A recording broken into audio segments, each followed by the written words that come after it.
Hello friends. A heartfelt welcome to all of you on our channel, Vedic Rahasya. Today, we will listen to the fascinating story of Lord Vishnu's first incarnation, the Matsya Avatar, which is the fish avatar. This is a story from Satyug, the age when earth became a battlefield between good and evil. At that time, there was a fierce and powerful demon named Hagreeb. He was born to sage Kashyap and mother Dhanuka. Hagreeb's every action he took brought fear and destruction. Wherever he stepped, he left behind ruins and suffering. At that time, Lord Brahma, the creator of the universe, was spreading the light of knowledge across all of creation by composing the Vedas. Hidden within these Vedas were the secrets of the entire universe, the guidance for humanity, and the principles of righteousness. The powers of the Rigved, Yajurved, Samved, and Atharvaved gave direction to the world. Inside the sacred verses of the Vedas were the mysteries of life, the movement of the cosmos, and the wisdom to understand what is right and wrong for mankind. After creating these Vedas, Lord Brahma went into a deep and peaceful sleep, so he could regain his creative energy. But while Lord Brahma was lost in deep sleep, a deadly shadow began to move in the darkness. That shadow was the demon Hagreeb. His eyes burned with fire, and in his heart was a strong desire to steal the great power of the Vedas for his own selfish purpose. With his evil intentions, Hagreeb reached the home of Lord Brahma. His steps were slow but firm, and he did not stop for even a moment. Using his magical powers, he stole all 4 Vedas from Lord Brahma. The moment the Vedas fell into Hagreeb's hands, darkness covered the earth. The light of righteousness in the world began to fade slowly. Without the Vedas, people started walking on the path of unrighteousness. Sin took the place of virtue. It was a time when people became blind in their selfishness. Everywhere, evil was spreading. Human kindness disappeared, and people turned wicked. No one cared about devotion to God anymore. Everyone was ready to do anything for their own gain. This was the fall of humanity, a time when morality and righteousness survived only in stories. But seeing this terrifying situation, even the gods were shaken. The disappearance of righteousness, the rise of evil, and the fall of humanity were signs that destruction was near. And when Lord Shiva, Mahadev, came to know about this, his anger burst forth like a great storm. Flames from his third eye were ready to ignite. Such was Mahadev's rage that the entire universe began to tremble. His anger was so powerful that the end of creation seemed certain. Mahadev decided to surrender this world to a great flood, so that evil could be destroyed and the world could begin again. However, even at that time, there were still some people in whom righteousness was alive, like the 7 great sages, the Saptarshi, and King Satyavrat, a true devotee of Lord Sri Hari. One morning, King Satyavrat, following his daily religious duties, went to bathe in the sacred waters of the Ganga. His face glowed with the light of devotion to the Lord. After the bath, he closed his eyes and began offering water to the sun god with deep faith. But then, something amazing happened. As soon as King Satyavrat dipped his hands into the water to offer it, a tiny fish landed in his palms. The fish's shining eyes seemed to be hiding a secret, as if it had something special to say. King Satyavrat looked at the fish with surprise, and suddenly, in a soft and gentle voice, the fish spoke to him, "Is there a place for me in your royal palace?" King Satyavrat was kind and full of compassion. Smiling, he said to the fish, "My royal palace is big enough to hold entire cities. You are just a tiny fish. I will keep you safe in my small water pot." Saying this, he gently placed the fish inside his little pot and then went on with his other duties. Days passed by, but what happened next was nothing less than a miracle. After a few days, King Satyavrat noticed that the tiny fish, which once swam easily inside the pot, had suddenly grown much larger. Now, the pot was too small for her. The fish gently spoke to the king, "This pot has become too small for me. Please place me in a bigger space." There was surprise in King's eyes, but he still could not understand what was happening.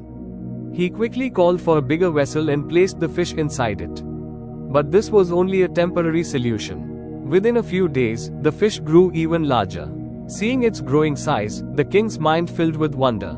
Once again, the fish said, "This vessel is now too small for me. I need a much bigger space." Now the king Satyavrat began to feel a little doubt. This could not be an ordinary event. How could a fish grow like this? Finally, King Satyavrat decided to release the fish into the ocean. The vastness and deep waters of the ocean made the king believe that now the fish would stay within its limits. But as soon as the fish entered the ocean, another miracle happened. The fish grew so huge that even the ocean seemed too small for her. The waves of the ocean rose high and wild, and it felt as if the ocean itself was bowing before her power. Now, King Satyavrat's patience began to break. With folded hands, he humbly said to the fish, "You are not an ordinary fish. Please show me your true form and tell me why you have taken this shape." At that moment, Lord Narayan appeared from the form of the fish and filled the entire space with his divine light. His presence was so divine that King Satyavrat's heart overflowed with devotion. The Lord said to the king, "Satyavrat, listen carefully.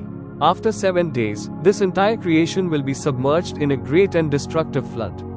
All 3 worlds will sink into the waters. Guided by me, a huge boat will come to you.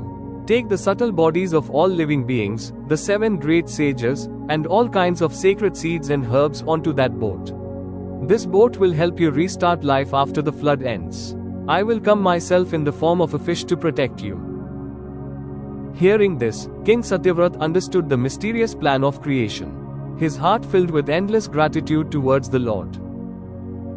Imagine a time when dark clouds gathered in the sky, as if warning of a great disaster.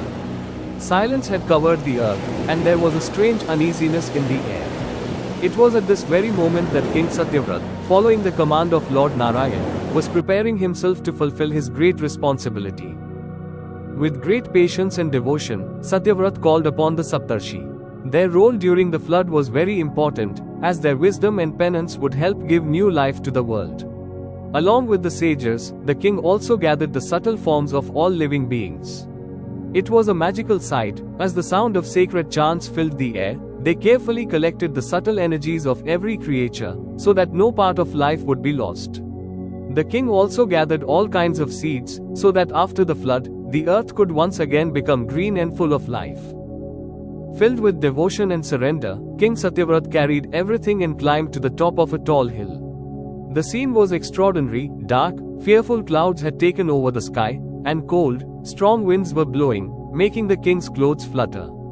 It felt as if nature itself was holding its breath, ready to witness this great event. Then, King Satyavrat closed his eyes and, while praising Lord Narayan, became deeply absorbed in his prayer. At that very moment, a huge boat sent by Lord Narayan appeared before him. This was no ordinary boat. Its design was grand and divine, as if God himself had crafted it with his own hands. The boat's massive and strong build was ready to face the terrifying waves of the ocean. The king and the Saptarshi entered the boat and carefully placed the subtle forms of all living beings and the seeds in a safe place inside. As the 7th day arrived, suddenly lightning roared across the sky. Its flash was so bright that even during the day, it felt like night had fallen. The clouds thundered with full force, and a fierce rain began. The raindrops fell so heavily that the earth was soaked completely. The ocean's water started rising, as if ready to swallow the whole world. The waves grew tall and wild, crashing against the mountains with a deafening roar. In no time, the water rose so quickly that the entire world was submerged. Mountains, trees, villages, and cities, everything began to sink beneath the waters. It looked as if a giant sheet of water had covered the whole earth. Everywhere, there was only water as far as the eye could see. This scene of great destruction was so terrifying that even the gods were shaken by it. But in the middle of this destructive flood, there was one ray of hope, the boat carrying King Satyavrat and the Saptarshi. Under the protection of Lord Narayan, the boat floated steadily through the wild and powerful waves. It stood as a symbol of life and righteousness amidst the destruction. King Satyavrat and the Saptarshi felt the grace of the Lord, and their hearts were filled with strong faith that Lord Narayan himself was protecting creation. This grand and mysterious scene, where on one side there was the fury of destruction, and on the other, life was being protected by the grace of God, was a divine event in itself. This moment teaches us that no matter how great the danger, God always protects his true devotees.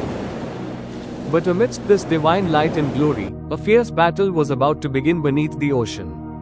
Hidden deep within the sea was the demon Hagrid, who had stolen the Vedas and spread unrighteousness. When Hagrid saw that Lord Vishnu himself had appeared in the form of Matsya, his anger and arrogance grew even stronger. The flames of destruction burned in his evil eyes. Using all his strength and dark powers, he decided to face Lord Matsya head-on. This was no ordinary battle. Deep within the ocean, amidst the roaring waves, a great fight began between the god and the demon. Hagrid, using his dark weapons and magical powers, attacked Lord Matsya. His monstrous roar made the ocean waves rise even higher, turning wild and fierce. It felt as if every drop of the sea had become a witness to this epic battle. But the power of Lord Matsya was infinite and unshakable. There was determination in his eyes, and his divine form held limitless strength. The Lord called upon his Sudarshan Chakra. As the Sudarshan Chakra spun swiftly, a divine light spread across the ocean, lighting up the waters. This Sudarshan Chakra was not just a weapon, it was a symbol of the power of creation and the justice of the Supreme Lord. Hagrid used all his power, but he could not stand even for a moment against Lord Vishnu's divine Sudarshan Chakra. The Sudarshan Chakra swiftly separated Hagrid's head from his body, bringing his end. His dark powers faded away, and with him, unrighteousness and darkness also came to an end. As soon as Hagrid was destroyed, Lord Matsya recovered the stolen Vedas. The divine glow of the Vedic mantra and wisdom spread across the ocean, and the Lord absorbed the Vedas within himself, so that this sacred knowledge could once again be shared for the welfare of creation. The ocean became calm. The waves were no longer wild and destructive. It felt as if the ocean itself had humbly accepted the glorious act of Lord Narayan. In his Matsya form, Lord Narayan protected King Satyavrat and the Saptrishi, giving a divine sign of a new beginning for creation. This was the moment when, after destruction, a new hope for life was born. King Satyavrat witnessed this miracle of the Lord, and his heart filled with deep gratitude. This story teaches us that no matter how great the disaster, God always protects his true devotees and restores righteousness to the world.